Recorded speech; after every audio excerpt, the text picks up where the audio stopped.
Hi friends, welcome है हमारे YouTube channel KS nursing classes. ये है सेट नंबर 18, जैसा कि आप अपने स्क्रीन पे देख पा रहे हैं। Friends, this is nursing solve questions previous years important for all nursing exam. सभी राज्यों के नर्सिंग एग्ज़ाम में परीक्षाओं के लिए बहुत ही महत्वपूर्ण बार बार पूछे जाने वाले क्वेश्चंस हैं। ठीक है, यहाँ हम आपको बताएंगे। जैसा कि आप अपनी स्क्रीन पे देख पा रहे हैं फ्रेंड्स, ये कौन कौन सी परीक्षाओं में पूछे जाने वाले क्वेश्चंस थे और पूछे जा भी रहे हैं। ठीक, तो न्यू क्वेश्चंस भी लिए हैं हमने इसमें, जैसे CHO all state CHO exam, सेनम exam, staff nurse exam, UPSC exam, ठीक है, UP NHM, Uttarakhand NHM, MP CHO, UP CHO, Rajasthan CHO, PGI ESI सी, ठीक है, बिहार ANM, MP NHM, ये सभी में पूछे जाने वाले क्वेश्चंस हैं और कुछ न्यू क्वेश्चंस हैं। ठीक, कुछ प्रीवियस ईयर्स के क्वेश्चंस हैं और कुछ न्यू क्वेश्चंस हैं। चलिए चलते हैं अपने फर्स्ट क्वेश्चन की ओर, स्टार्ट करते हैं। हमारा पहला क्वेश्चन है फ्रेंड्स, जैविक कीटनाशकों का उत्पादन किसके द्वारा किया जाता है। फ्रेंड्स, यहाँ पूछा है क्वेश्चन को बहुत ध्यान से पढ़िए, समझिए, फिर आंसर दीजिए। जैविक कीटनाशकों का उत्पादन किसके द्वारा किया जाता है। ठीक है, इसको इंग्लिश में भी पढ़ सकते हैं आप, हिंदी इंग्लिश दोनों में दिया है आपकी सुविधा के लिए। Biological pesticides are produce by. ठीक है, तो इसमें आपको 4 ऑप्शंस दिए हुए हैं फ्रेंड्स, आपको बताना है इसका राइट आंसर क्या होगा। जैविक कीटनाशकों का, ठीक है, बायोलॉजिकल पेस्टिसाइड्स का उत्पादन किसके द्वारा किया जाता है। ठीक है, किसके द्वारा किया जाता है फ्रेंड्स, ये होगा D is the right answer of this question, bacillus thuringiensis. ठीक है फ्रेंड्स, ये होगा इसका राइट आंसर। चलते हैं नेक्स्ट क्वेश्चन की ओर। हमारा नेक्स्ट क्वेश्चन है फ्रेंड्स, क्वेश्चन नंबर 2, स्टरलाइजेशन का सबसे अविश्वसनीय तरीका है। स्टरलाइजेशन होता है का सबसे अविश्वसनीय मतलब विश्वास योग्य नहीं तरीका है, कौन सा है। इसको इंग्लिश में भी पढ़ लीजिए आप, कुछ लोगों को हिंदी में नहीं समझ में आता तो इंग्लिश में पढ़ लें। ठीक है, the most unreliable method of sterilization is.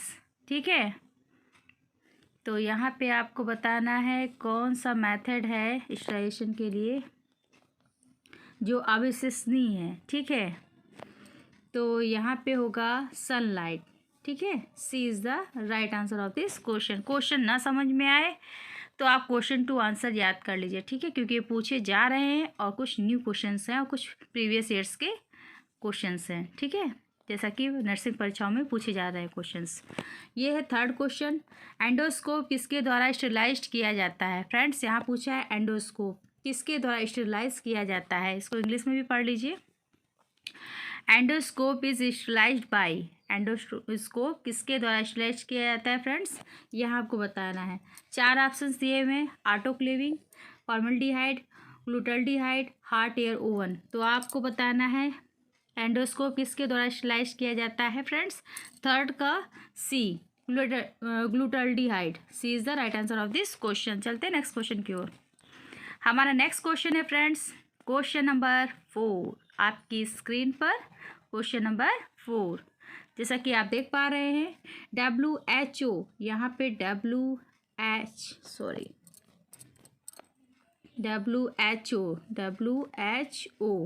यहाँ पे कभी कभी हिंदी में लिख देते हैं और कभी कभी इंग्लिश में लिख देते हैं। ठीक है, शॉर्टकट में लिख देते हैं। ठीक है, तो द्वारा हाथ की स्वच्छता के कितने क्षण निर्धारित किए गए हैं, तो यहाँ आपको ये बताना है। ठीक है, WHO द्वारा हाथ की स्वच्छता के कितने क्षण निर्धारित किए गए हैं, इंग्लिश में पढ़ लीजिए। How many movements of hand hygiene have been laid down by WHO। यहाँ देखिए WHO पूछा गया है, WHO द्वारा कितने मतलब क्षण निर्धारित किए गए हैं हाथों को क्लीन करने के लिए, तो यहाँ पे 5। C is the right answer of this question. चलते हैं नेक्स्ट क्वेश्चन की ओर। हमारा नेक्स्ट क्वेश्चन है friends, question number 5, hand rub, hand को जो रब किया जाता है का प्रयोग किस स्थिति में नहीं करना चाहिए। ठीक है, इसको इंग्लिश में भी पढ़ लीजिए आप। Hand rub should not be use in which condition. Hand rub should not be use in which conditions. तो इसमें 4 ऑप्शंस दिए हुए फ्रेंड्स, इसमें आपको बताना है सही आंसर क्या होगा। ठीक है, तो इसमें फ्रेंड्स आपको सही आंसर बताना, हैंड्स आर विजुअली स्वाइल्ड, ठीक है, after touching patient surrounding, before touching patient. तो इसमें आपको बताना हैंड रब का प्रयोग किस स्थिति में नहीं करना चाहिए, ठीक है। Hand rub should not be use in which conditions, ठीक है, आपको बताना है। तो इसमें क्या होगा, A is the right answer of this question. Hands are visually soiled, हाथ स्पष्ट रूप से गंदे दिख रहे हैं तब, ठीक है। इसमें आपको हिंदी में इसीलिए बता दिया है, ठीक है, कंफर्म कर दिया है। चलते हैं नेक्स्ट क्वेश्चन की ओर। क्वेश्चन नंबर 6 है। क्वेश्चन नंबर 6 है फ्रेंड्स, प्लास्टिक सिरिंज किसके द्वारा स्टरलाइज किया जाता है। यहाँ आपको बताना है जो प्लास्टिक सिरिंज होती है, ठीक है, अनुमम मतलब प्लास्टिक की आती हैं सिरिंज, ठीक है, किसके द्वारा स्टरलाइज किया जाता है इसको, ठीक है। इसमें आपको इंग्लिश में भी पढ़ लीजिए questions. Plastic syringe are sterilized by, ठीक है, plastic syringe are sterilized by. तो आपको बताना है 4 ऑप्शन है, autoclave, hot air oven, glutaraldehyde और आयोनाइजिंग रेडिएशन, ठीक है। ये आपको बताना है इसमें प्लास्टिक सिरिंज किसके द्वारा स्टरलाइज किया जाता है। तो इसका D is the right answer of this question, आयनीकरण, ठीक है, विकिरण, ठीक है, आयनाइजिंग रेडिएशंस। 7 क्वेश्चन है आपकी स्क्रीन पर फ्रेंड्स। 7 क्वेश्चन क्या है, क्लोट्रीमाजोल इज़ है, क्या है, ये कौन सी मेडिसिन है, कौन सी दवा है, ठीक है, एंटीवायरल ड्रग है, एंटी फंगल ड्रग है, एंटीबैक्टीरियल ड्रग है, एंटी प्रोटोजोअल ड्रग है। तो क्लोट्रीमाजोल आपको बताना है ये एंटी फंगल है, B is the right answer of this question, ठीक है, फंगस जैसे लग जाता है। तो चलते हैं नेक्स्ट क्वेश्चन की ओर। ये हमारा नेक्स्ट क्वेश्चन नंबर 8, ADH, ये देखिए ADH लिखा हुआ है, कार्य करता है, एक्ट्स ऑन, कैसे कार्य करता है, ठीक है, loop of Henle, proximal convoluted tubule और collecting duct, distal convoluted tubule. तो ये आपको बताना है कि किस ADH जो है एक्ट ऑन, कार्य करता है, कैसे कार्य करता है। तो ये कलेक्टिंग डक्ट की तरह कार्य करता है ADH जो है। 8 का C is the right answer of this question, ठीक है, कलेक्टिंग डक्ट की तरह कार्य करता है। चलते हैं नेक्स्ट क्वेश्चन की ओर। ये हमारा नेक्स्ट क्वेश्चन है फ्रेंड्स। नेक्स्ट क्वेश्चन है, क्लोरोक्वीन इज़ अ ड्रग। ये तो सभी को पता होगा, क्लोरोक्वीन किसके लिए दी जाती है, एंटीवायरल, एंटीमाइक्रोबियल, एंटी मलेरियल है या एंटी एमोइबिक है। तो क्लोरोक्वीन जो दवा होती है फ्रेंड्स वो मलेरियल दवा होती है, C is the right answer of this question, ठीक है। ये कुनैन की छाल होती है उससे प्राप्त होती है, ठीक है। चलते हैं नेक्स्ट क्वेश्चन की ओर। ये है हमारा नेक्स्ट क्वेश्चन, रिफेप्सिन किसके प्रोफिलैक्सिस के लिए प्रयोग किया जाता है। रिफेप्सिन एक दवा होती है, किसके प्रोफिलैक्सिस के लिए प्रयोग किया जाता है, ठीक है फ्रेंड्स। इंग्लिश में भी पढ़ लीजिए इसको, क्या लिखा हुआ है, इंग्लिश में लिखा है rifampicin is use for prophylaxis of, ठीक है, इज़ यूज़ होती है फॉर प्रोफाइलैक्सिस ऑफ, ठीक है।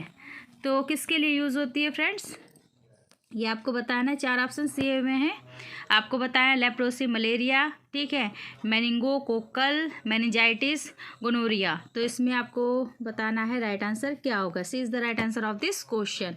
क्वेश्चन ध्यान से पढ़िए, ठीक है, वीडियो को 3-4 बार पढ़ेंगे तभी आपको आएगा, ठीक है। ना समझ में आए क्वेश्चन टू आंसर याद कर लीजिए, क्योंकि क्वेश्चन पूछे जा रहे हैं। अगर आपको छोटा दिखता है तो जूम करके फुल कर लीजिए, ठीक है, ताकि आपको बड़ा दिखे, ठीक है, लिखा हुआ।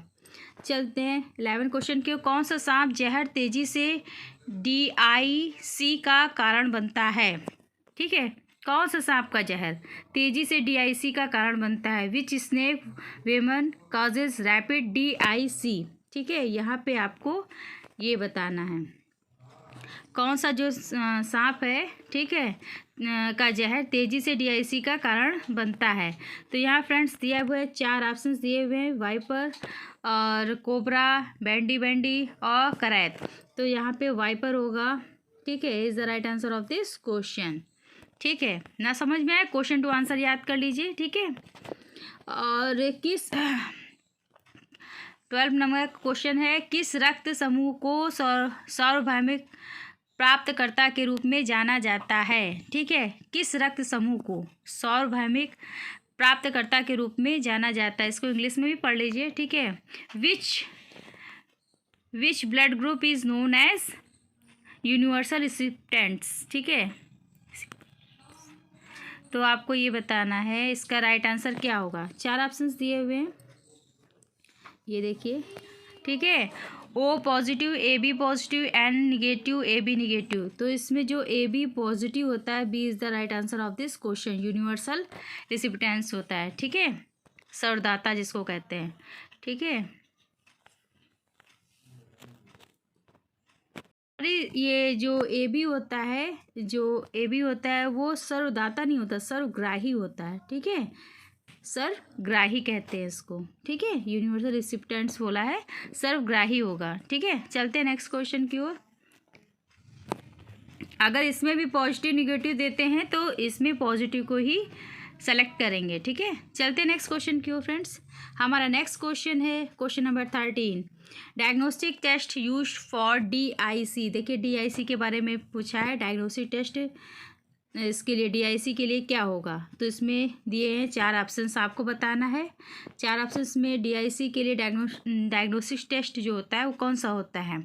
तो इसमें C is the right answer of this question, 13 का C, PT, APTT, ठीक है फ्रेंड्स। तो क्वेश्चन टू आंसर भी याद कर लीजिए, ठीक है, क्योंकि थोड़ा टफ भी रहते हैं क्वेश्चंस, ठीक है।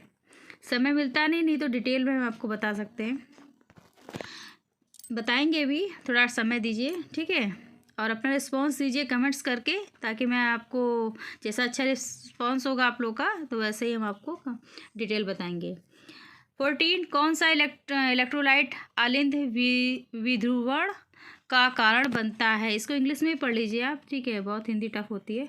विच इलेक्ट्रोलाइट काजेज आर्टियल डिपोलराइजेशन, ठीक है। इसमें बताना है आपको विच इलेक्ट्रोलाइट, है ना, इलेक्ट्रोलाइट काजेस कारण होता है आर्ट्रियल डीपोलराइजेशन, ठीक है। पोलराइजेशन नहीं हो रहा है, डीपोलराइजेशन हो रहा है, ठीक है। इसमें 4 ऑप्शंस दिए हैं फ्रेंड्स। 4 ऑप्शंस में आपको बताना है कैल्शियम, सोडियम, पोटेशियम, फॉस्फेट। इसमें राइट आंसर क्या होगा फ्रेंड्स।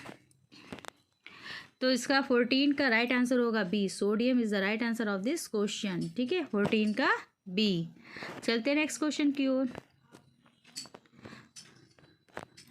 क्वेश्चन नंबर 50, नाखून के आसपास के ऊतकों की सूजन के रूप में जाना जाता है। जो हमारा नाखून होता है, ठीक है, ये हमारा जैसे नाखून बना, ठीक है, ये उंगली है, ये हमारा नाखून है, ठीक है।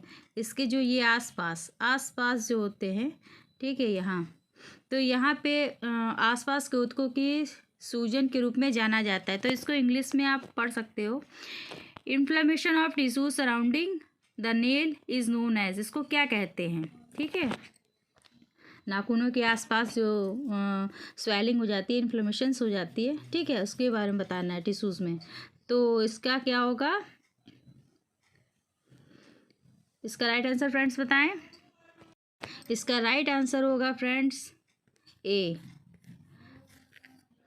पैरोनाइशिया, ठीक है। अपना अपने हिसाब से आप पढ़ लीजिएगा, ठीक है।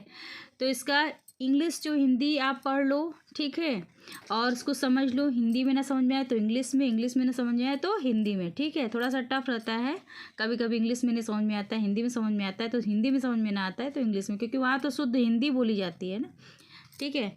तो आप नहीं समझ में आता है तो आप क्वेश्चन टू आंसर याद कर ले कि ये क्वेश्चन पूछा गया था, इसका आंसर यही होगा, ठीक है। तो ऐसे याद कर लीजिए, तो आपकी सुविधा के लिए मैंने आपको बताया, ठीक है। Okay, thanks for watching friends my videos. Like करें, सब्सक्राइब करें, ठीक है, ताकि नए वीडियोस आपको मिलते रहें, नोटिफिकेशंस उनका मिलता रहे।